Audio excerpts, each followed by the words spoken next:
Hello and welcome to the Human Frequency. Well, it looks like we've reached a new level in the panic over coronavirus. It is now toilet paper Armageddon. We were shopping in Santa Clarita yesterday and we went to the Target and all of the shelves that had toilet paper and paper towels were completely cleaned out. And I said, "What is going on here?"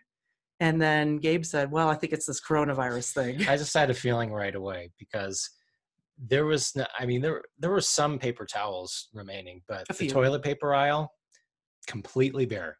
And I mean completely. There was absolutely nothing there. And that was the first thing that crossed my mind. And we got a confirmation of that pretty soon via that nice pharmacy lady. I asked, "What's going on with the toilet paper and the paper towels?" And she said, "Well, it's the paranoia over coronavirus. People are just completely stocking up on these products because they're worried about being quarantined." And that was indeed what was happening. And I was just searching around. We found a couple rolls of recycled paper towels. We didn't find any toilet paper. And another lady that was there looking for paper towels said that this is just ridiculous, and that she kind of felt the same way that we did. She said, "This is all fake news." So I know that people feel like we do. It's not just us that's noticing that panic is getting out of control. And we went to different stores, and the toilet paper and paper towel situation was dire. I mean, we're having a toilet paper panic now. And I don't know why it's this product in Right. particular, because if people are worried about being quarantined, the store still had food. I bought rice and beans and various staple items with no problem.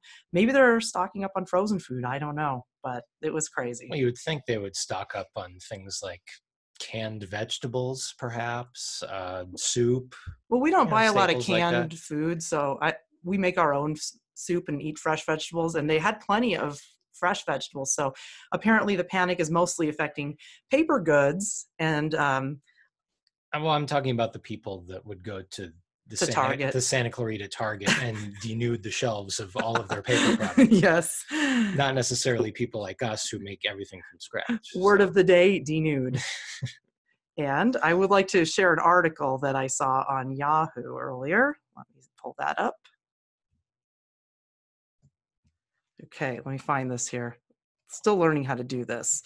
All right, so what it means when doctors say coronavirus symptoms are often mild. So this is now the media finally coming clean about this a little bit, saying that coronavirus is not necessarily the deadly infection that we think it is. What they're saying is that many people, in fact, most people who contract the disease will experience mild symptoms, which is good and bad news, they say. On the plus side, the virus is not deadly for the vast majority of those infected. That is the plus side.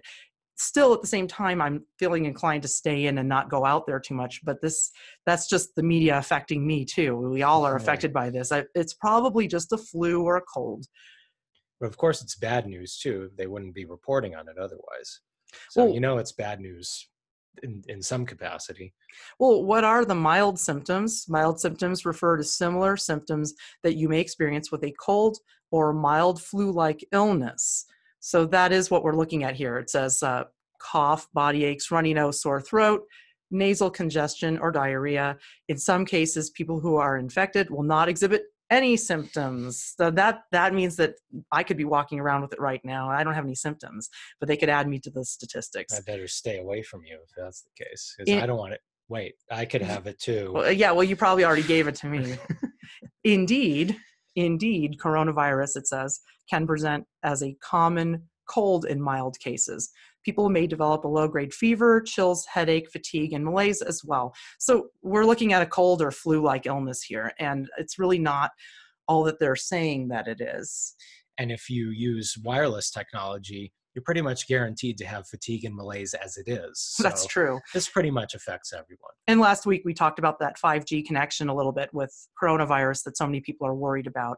And I hope that I dispelled a little bit of the fear of that, because what you're just looking at is DOR, deadly radiation, making the body less healthy and less able to fight off illness. But it's not a specific connection between 5G and coronavirus. It's DOR and all illnesses.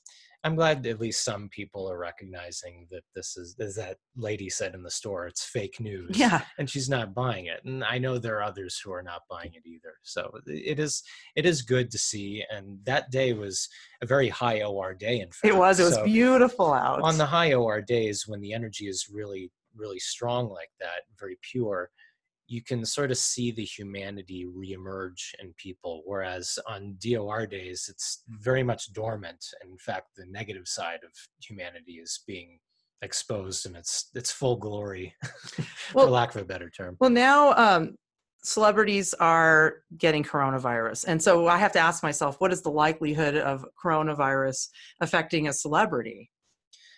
I would say pretty slim, but it's not just celebrities in the entertainment and arts industry, but it's also in sports. I just found out the other day that a basketball player, Rudy Gobert of the Utah Jazz, has contracted coronavirus. And just today, I saw an article that a second player on that very same team, Donovan Mitchell, also had it. And this is no surprise to me that basketball players are getting this disease because they all travel. Well, yeah, travel in that again. I'm not talking about traveling to other Right. destinations. I mean traveling. Oh, yeah, they're not as good as they used to be, are they? Yeah, but the refs haven't called that one in like 30 years. Well, speaking of traveling abroad, Tom Hanks and Rita Wilson confirmed they both tested positive for coronavirus while traveling in Australia. Now, what I found very interesting about this is, and remember, these are all actors, so they're not acting just on set, they're acting all the time. That's their job, is to act. And I really enjoyed the Instagram post that Tom Hanks posted about his coronavirus, and he doesn't sound particularly worried. So I don't know if he even really has it. Let's see what he has to say about his coronavirus. Hello, folks. Rita and I are down here in Australia. We felt a bit tired. We had colds and some body aches. Rita had some chills that came and went, slight fevers too. To play things right, as is needed in the world right now. See, they're explaining to us what we need to do because they're here to tell us what to do. We were tested for coronavirus and found to be positive. By the way, they're not just testing people willy-nilly for this. It's actually kind of difficult to get the test. It's not just that everybody's being tested for this right now. So what does Tom Hanks say? Well, now, what to do next? Does he sound worried to you? Not particularly. The medical officials have protocols that must be followed. We Hanks will be tested, observed, and isolated for as long as public health and safety requires. Not much more to it than a one day at a time approach. No? We'll keep this is so obviously scripted. Well, I know, and I don't think he even wrote this, but we'll keep, this is my favorite part. We'll keep the world posted and updated. Take care of yourselves, Hanks. Hanx. So, yeah, that's what's going on. Actors. Would you expect anything less? Well, there's more to it than this, though. It's not just about scaring us. It's about the economy. So how is coronavirus affecting the economy right now? Well, the stock market's going haywire, for one thing. It seemed like day after day it was 1,000-point drop, a 900-point drop, a 1,500-point drop, and then they gain like a couple hundred points the next day, and then another 1,000-point drop. So we're seeing a steady decline in the stock market, and in fact, there are some things we haven't seen in well over a decade that bode well for things getting better for the average human being in this country. Oil is down $30 to $31 a barrel right now. So that's another thing that's being affected. And the stock market here, I will share my screen again. I will show you what's going on with the stock market right now. Oh, and by the way, I just wanted to show you something real quick before I show you that. I found this nice little percentage calculator right here. So I can tell you that coronavirus is affecting 128,000 people right now, according to the news today. That's how many people have gotten the illness worldwide. So I did a little percentage here. 128,000 is what percent of 7.8 billion? It is 0.00164%. So we're talking about a very, very small part of the population. I'm going to plug in a different number for you. They said 4,700 people have died worldwide. 4,700 is what percent of 7.8 million? it's 0.00006. So we're really looking at something that's not nearly as much of an epidemic as they're making it out to be, although they are calling it a pandemic. The Dow plummeted the most since 1987 as Trump's stimulus plan fails to materialize. We are looking at tremendous stock market drops. And they called this March 9th, Black Monday 2020, which was just like the Black Monday in 1987 when the stock market fell dramatically. This was the stock market's single greatest fall since 2008. So what does this say about how coronavirus is I like affecting? they got the nice panic stockbroker there, just absolutely freaking out. I He looks always, like he has coronavirus. I mean, look at his eyes. He's This is bug-eyed. all bug-eye. Yeah. Poor guy. Anyway, we shouldn't make fun of people we Shouldn't have don't plopped know. down his life savings on AT&T or whatever. So U.S. stocks plunged on Thursday after President Trump's Wednesday coronavirus comments failed to calm investors' nerves, because he's trying to tell people, oh, it's no big deal. But this is all part of the act right now. Everybody involved in this is acting. I think this whole thing has just been designed to make markets fall. We're looking at the Dow Jones Industrial fell 10%. That's the most since Black Monday of 1987. We're looking at tremendous drops. And as a result, we're also looking at increased prices of gold. So you're seeing the falling of the stock market, increase of gold, and they have boom bust cycles that they've got to orchestrate, they've got to manipulate. This isn't really happening naturally. This has happened over and over again over the years. Well, no, boom bust cycles are woven into the fabric of this country's economy. It's been this way for hundreds of years. What happens is the market, they start to expand the bubble, and when the prices get really high, the insiders, the folks that are in the know, the really rich and high up, the people who run all these major corporations, they sell off most of their assets. Not so much that it would arouse any suspicion, but enough to where they're in a good position where they can get rid of all of their stuff. And then they crash the market, they burst the bubble, and it's all the regular people that take the biggest hit. They take all the losses. Then when prices fall down and hit rock bottom again, that's when these rich investors scoop it all up at a fraction of what they sold it for, and then they reinflate it, and the process just begins all over again.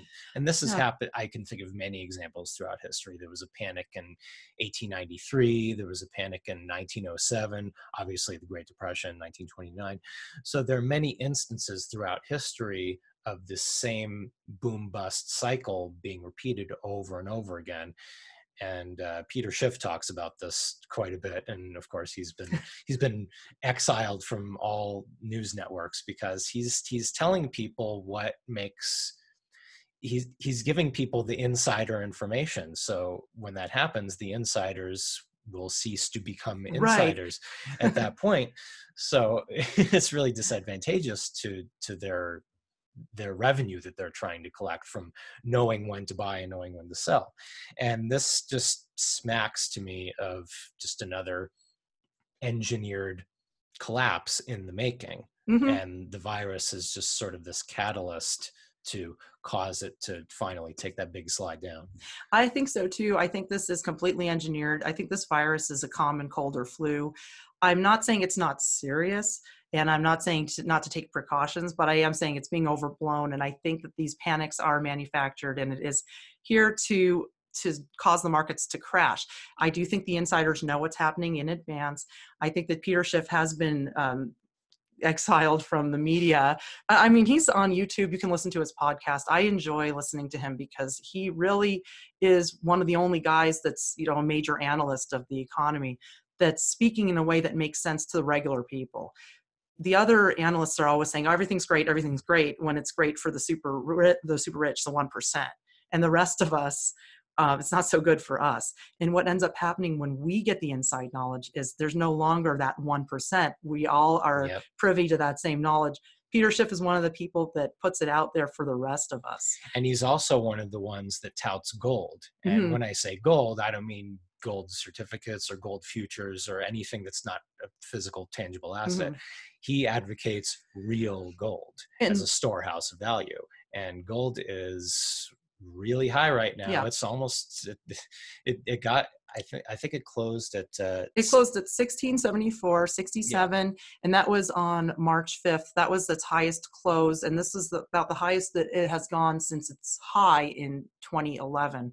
So when you see gold prices going up and stock prices going down, those always go hand in hand. But what would come next? Well, real estate. This is the one thing that's being propped up right now. yeah. Real estate still hasn't crashed, although it should. Real estate is a basic need, and so that's what makes it different from the stock market and the gold market and silver and the bond market. Hmm. The housing market is something that everyone is involved in. It's not really a voluntary thing where you can just say, I feel like investing in this. It's a basic human need, and everyone has to rent or buy a house. And of course, if you say, well, I can live without this need, well, then you're homeless. So that's really not, that doesn't solve anything right there. So that's actually a huge problem right now, is this real estate market, which I think is ready to crash. Well, it's showing some signs. Things are starting to come apart at the seams. There's a lot of stagnation. Business is not being transacted, either buying or selling, and there's foreclosures starting to pop up. Yeah. So there are signs, but as far as that big plummet downward, that's what's next, and that's what they're trying to stave off. But ultimately, it's not going to work. These things have to correct. They Well, have to. they may be trying to stave it off, but it's inevitable, and they know it too. So the insiders also know that the real estate market will crash. They're ready for it. They know when it's going to happen, and they are going to cash in. And banks, I assure you, will cash in too, because there's going to be foreclosures, and they're going to be assuming a lot of the properties when this happens. I have another article to share on this real estate issue here. Just pull up that tab. This is California. Yes. This is where we live in California. We're in Southern California. It's not nearly as bad in the LA area as it is in the Bay Area. However, it is pretty horrendous. And what this article says is the housing crisis in California is so bad that people are turning to rent strikes and squatting. So this is what's happening in California. This story is out of Oakland. And in Well, Oakland, everyone's squatting. Maybe that's why there's no toilet paper in the Target. I wonder why everybody went for the toilet paper. It was the most bizarre and thing. It was like something out of a movie. You like people are preparing for a hurricane or something. You look down the aisle, and But I why said it, toilet but paper? I said it before. There was not one single roll, not one ply. They had some at Sprouts, and the checker said, where did you find that? We have toilet paper? It was funny. But yeah, it's that of all things. And then we were at Whole Foods, and there was a guy in front of us in line with all kinds of paper products. Everybody's cleaning out everything. He had packs of napkins. I mean, even napkins. It was just funny to me. Well, maybe he was having a party. And one thing I forgot to mention about while I was on the topic of sports is that they just canceled the remainder of the NBA and NHL seasons, and they've postponed the start of Major League Baseball by 2 weeks, which is supposed to start around April 1st, which I think is a good day considering what's going on with I just hope this thing April blows Fools. over. I pulled up this article about housing because too. I think that this coronavirus might actually be a blessing in disguise, because it might finally crash this thing, and everybody wants it to crash. We did the worldwide millennial meditation to crash the stock market. I mean, the housing market, sorry, a while back. And it's funny. I said stock market. It's great if the stock market crashes, because that crashes the housing market ultimately. But we want to crash the housing market because we don't have stocks. We don't care about stocks. We just need a nice place to live. And it sucks that we have to spend every cent we earn on rent. Well, any market where there's a bunch of rich people, speculators hoarding all the wealth, that's something that everyone wants to crash. Well, let's talk about these rich investors and what they're doing here. So in Oakland, and this is a really good article here. It's I got it off of Yahoo, but it's from the Huffington Post. And this one focuses on Francisco Perez, who was an activist for housing. And there's also stuff about Moms for Housing in Oakland. There was a group of 3 moms that were squatting in an abandoned house. that nobody lived in. But anyway, they ended up getting kicked out because it is illegal to do that. And so ultimately, that's not the solution here.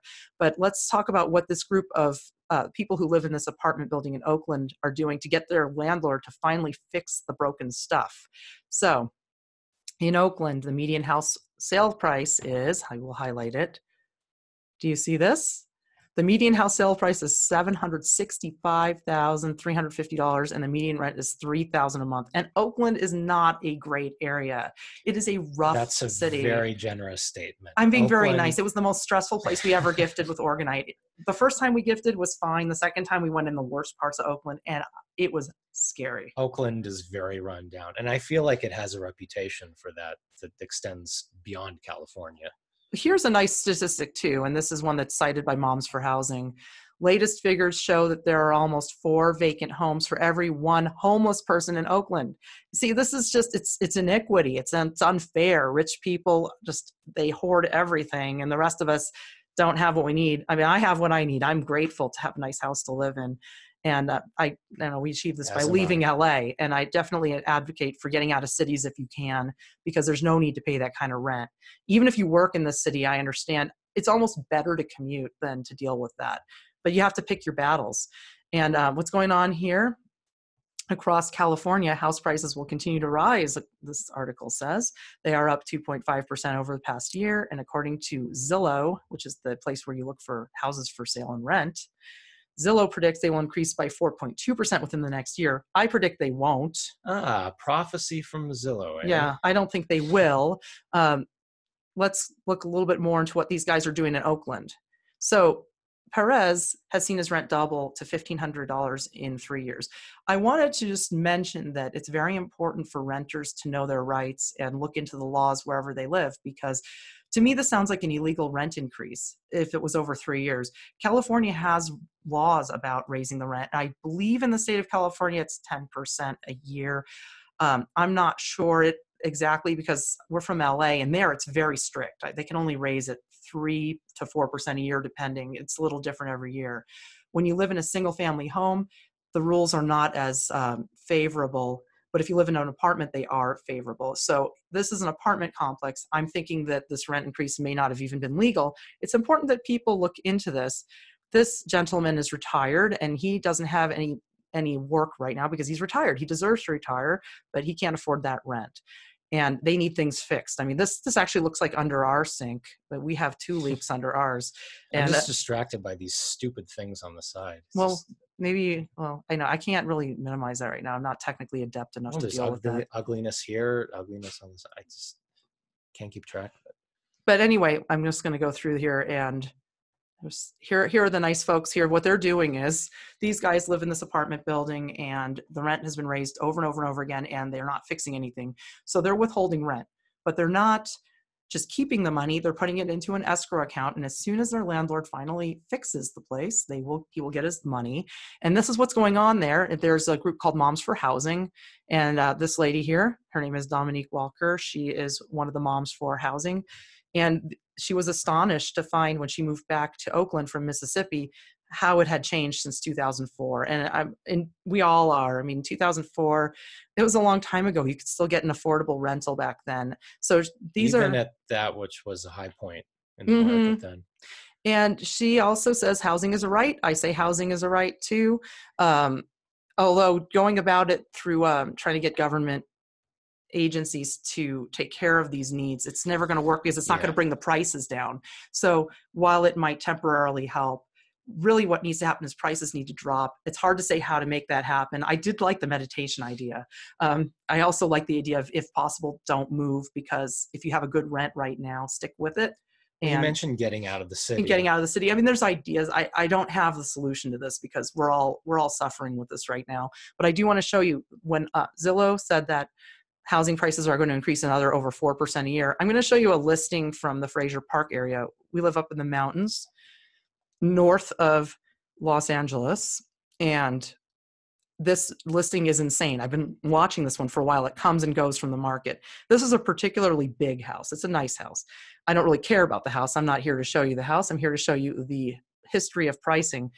Now, anything for $4,800 in this mountain location is preposterous. We have terrible infrastructure. Many areas just have dirt roads. And I mean, everything, the internet here, it barely works. You know, It's beyond preposterous. I shouldn't say that while we're doing a show, but anyway, I want to show you what I've been watching on this one. And I thought this one was so preposterous, even when it was at 2,500 or 2,800, whatever it was. Let's take a look here. So when I first started watching this property, well, back in 2019, it was listed at 3,500. By the way, the mortgage on a place like this in these parts is no more than $2,000. I mean, probably 1,500 at the most for a house like this, even a big house like that. So the landlord is cashing in big time. Then they lowered it. I couldn't get it. Then here they lowered it again. And when it was at 2,800, I actually called the guy and pretended to be a landlord and asked him, how do you get such a high rent so far over market value? I'm a landlord up here and I want to overcharge too. So I actually called him and asked him that. And he told me the reason is because this is special housing for people who are disaster victims. And this was actually right after the Woolsey fire, around that time period. So it kind of made sense. I could understand. There were a lot of fires in Southern California at the time. I could understand that would be a need, but this price was a little preposterous. He said, but insurance companies are paying for it. So that's why they're able to get so much. But this isn't true, because they then lowered it to 2,000 it was, let's say October 9th, 2019. Then they removed the listing in December. So either someone rented it short term for 2,000 or they pulled it. They might have rented it. 2,000 is not as horrendous as it could be. Then the other day they listed it for rent again. In fact, was it Black Monday? Was that the 9th? That was Black Monday. They put it up for 2,000. And then the next day bumped it up by 140%. So what they're doing is they're skewing statistics. I think this guy's a shill. I think this isn't a real rental. I really don't think it's real. So they are skewing statistics. Look, it's up 140% just because he listed it that way. See what's happening here? They can say in this article that housing prices have gone up this much, and we're predicting based on this figure that it's going to go up this much. So yeah, it's just a game of skewed statistics, and none of it has anything to do with reality. And if you remember a while back, we did a podcast on Craigslist. Is Craigslist manipulating the housing market? It's not just Craigslist. I'm seeing it all over the place now. These are fake prices. So, renter beware. If you can stay put, do stay put. Learn your rights. Learn what the laws are in your area as far as rent increases, because these guys in Oakland, I haven't looked into Oakland law, but I know California law a little bit on this. And we're from LA where there's rent control. I don't think that doubling the rent in 3 years is even permissible by law. It sounds way out of whack. And just like Yelp allows businesses to pay to have their low reviews filtered out so that it doesn't factor into the overall star rating, it's just the same with these real estate websites, is that they're probably allowing sellers to hide the history. They are. I think they are, because you can't see it anymore. So that you can't, on a lot of them. In some cases you can, and that's what I wanted to say. If you're lucky enough to be looking and you can see just how much they're trying to rip the new buyers off, or renters, mm-hmm. Yeah, then consider yourself lucky. But a lot of these listings, they're trying to hide those figures, so you can't see just how greedy they are. Well, my feeling is if they hide it, then they're ripping you off, right? Yeah. So, but we have to educate ourselves, and I think that it's important to listen to people like Peter Schiff. It's important to be realistic, and I think we may be the very first people to say that this coronavirus scare will have an impact on the housing market. I think that it certainly has to. If we see gold prices rising, we see stock prices going down, real estate is next. And it's important that we be educated so that we can be like the 1%. Why should they have all the fun? Why should they have all the money? And gold wasn't this high since, I think 2011 was the last time it was this high. And you'll note that was a low point in the real estate market. So this has happened before, and it'll happen again. But this thing is definitely going to crash, and nothing can stave it off anymore. Well, I'm not even talking about being rich, by the way. I'm just talking about us getting our needs met. Yeah, And necessity. instead of doing things like voting for Bernie Sanders, we should just educate ourselves and know what their game is. We don't need a socialist or a government to bail us out of these things. What we need is to be educated, know their game, and be a step ahead of them. And I definitely see this real estate market coming to a close, finally coming to the crash that it needs to. This whole thing has been engineered and it's inevitable. And it'll take a while. It's not going to happen overnight, but when it starts to fall, just ride it out, because things will be affordable once again for everyone, not just the rich, but for everyday people like you and I. Well, thank you very much for listening. You can see more about our work at thekembo.com, and you can check out my new book, and you can learn more about what we've done to restore weather in California and the West. And I hope that everybody is doing well and staying healthy. And I do recommend being careful, staying in, and getting MMS in your house to protect yourself. And stock up on toilet paper too while you're at it. If you can even find it. Thank you so much for listening, and we'll see you again next time.